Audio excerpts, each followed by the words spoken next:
I never thought I would be afraid of my own job. I worked as a 911 dispatcher in a small town in West Virginia.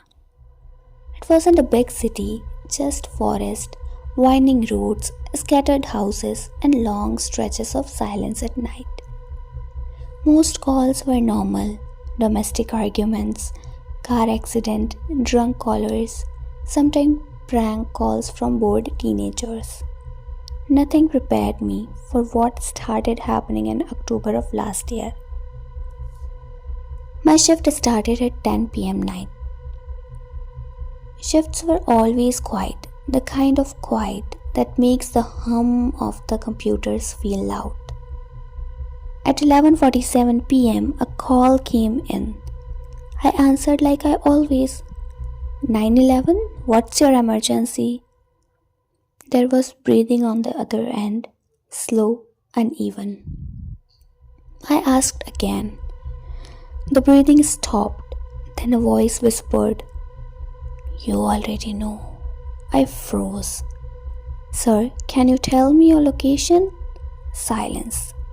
Then the line disconnected. I checked the call log. No caller ID, no location data. That happens sometimes with the bad signals, so I shrugged it off. It hadn't have. About 20 minutes later, the same numberless call came in. I answered. Before I could speak, the voice said my name. "Rachel?" My stomach twisted. Dispatchers' names aren't public. We don't give them out. Callers never know who we are. "Who is this?" I asked. The voice sounded calm, almost assumed. "You were wearing the blue hoodie tonight?" I looked down. I was wearing my blue hoodie. I ended the call, immediately reported it to my supervisor. He told me it was probably a prank using leaked data. I wanted to believe that, but I didn't. Around 1:10 a.m., another call came in. Same breathing. This time the voice spoke clearly. "She is not breathing." "Who is not breathing?" I asked.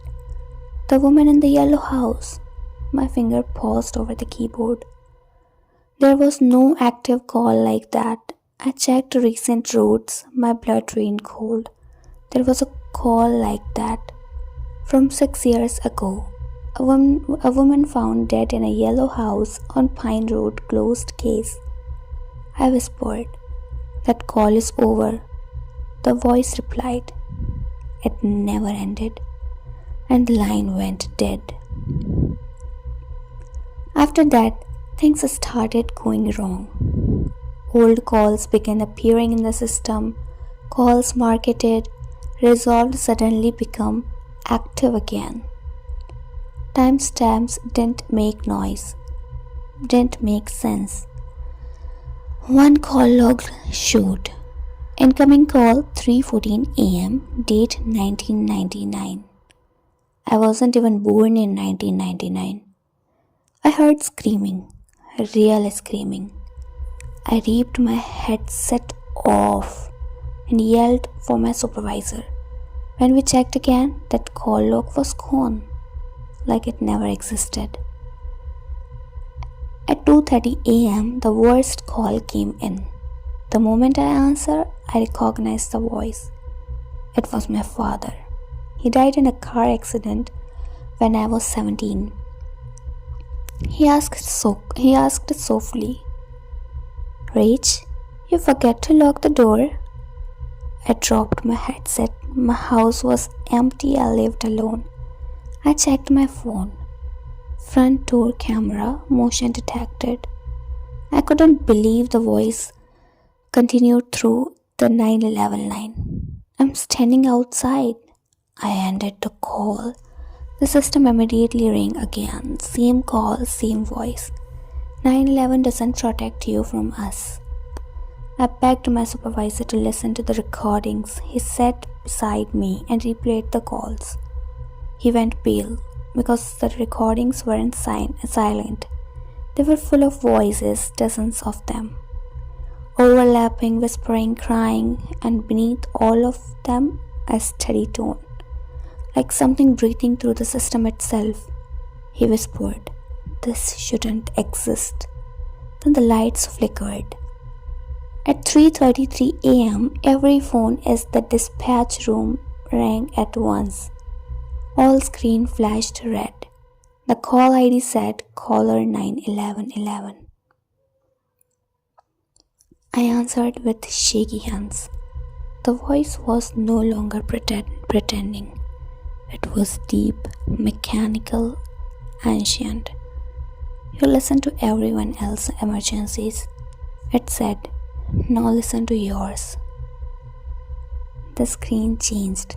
My home address appeared, like live audio began playing. I heard my own living room. Then footsteps, slow, heavy. Inside my house, the voice whispered, "You left the window unlocked." The call ended. Police were sent to my house immediately. No one was found, no forced entry, nothing. But on my laptop at home, one tab was open. A 911 call log. Time stamped at 10 minutes in the future. Status incoming. Caller ID me. I quit my job the next day. I don't answer unknown numbers anymore because last night my phone rang and the caller ID said 91111 back.